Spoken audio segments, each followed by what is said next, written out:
Hey, what's up, garden friends? Chef here, Tropical Plant Party. How's everybody doing? I hope you're good.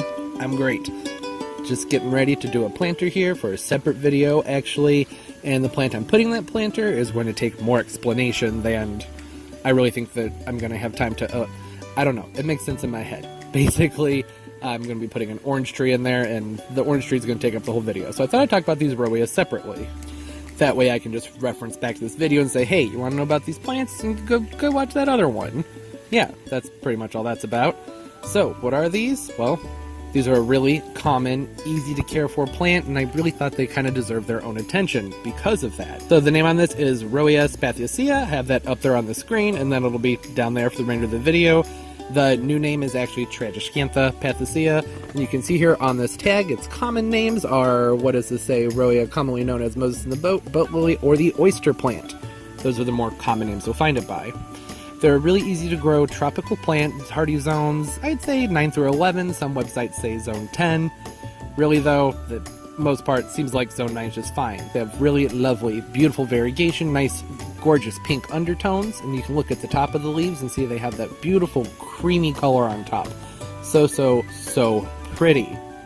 These are a really nice, easy to grow, drought tolerant plant.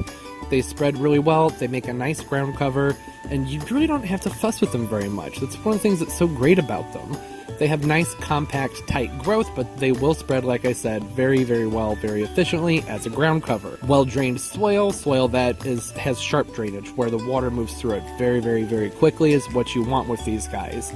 Anytime they end up sitting in water, or if they're wet for too terribly long, like during the winter time, if you have them indoors, the soil may not dry out as much.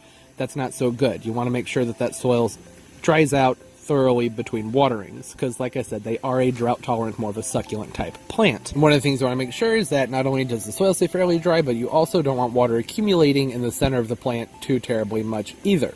This can lead to rot. If it's outside, it's really not as big of a deal. You have airflow and whatnot. In the house, not so much. Easy to keep clean. Just go ahead and snap off any of the lower dead leaves. They'll die over time. That's just age, not a big deal. And even better, they're really easy to propagate and divide, as long as they're not too terribly root bound. This one's almost there. If it is to that point, you can just use a sharp knife to cut through it. With this, you can just really use your fingers and snap a piece out that has some roots on it. See those roots?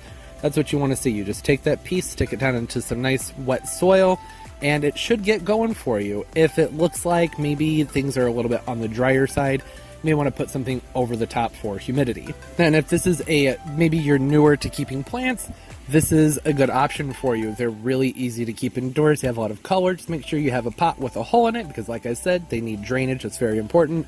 And if it's a close enough size, maybe you're in a hurry, you can just take that pot and just stick it right in there. I mean, look at that. That looks really pretty as it is. Though it is best to go ahead and repot them when you can. Go ahead and get some fresh soil. Maybe a cactus mix would work really well for you, and they'll be just fine for you. They'll grow out nice and wide, keep a nice shape to them. There's really a lot of different options for what you can do when you want to pot these up. That's another really awesome thing. I mean, look at this. This is a really tacky planter, but that still fits because the colors are just so vibrant and there's so many different colors. You can really do a lot with it. They're really just awesome, awesome plants. I absolutely love them. Now, how you water these inside is going to be a little bit different than outdoors. Outdoors, like I said, you have airflow and all those things help dry your soil out faster. Inside, you may want to put a skewer down in there, down into the soil, something wooden, and then you can pull it up, and you can kind of see the colors on it, and you'll be able to tell when it needs more water and when not.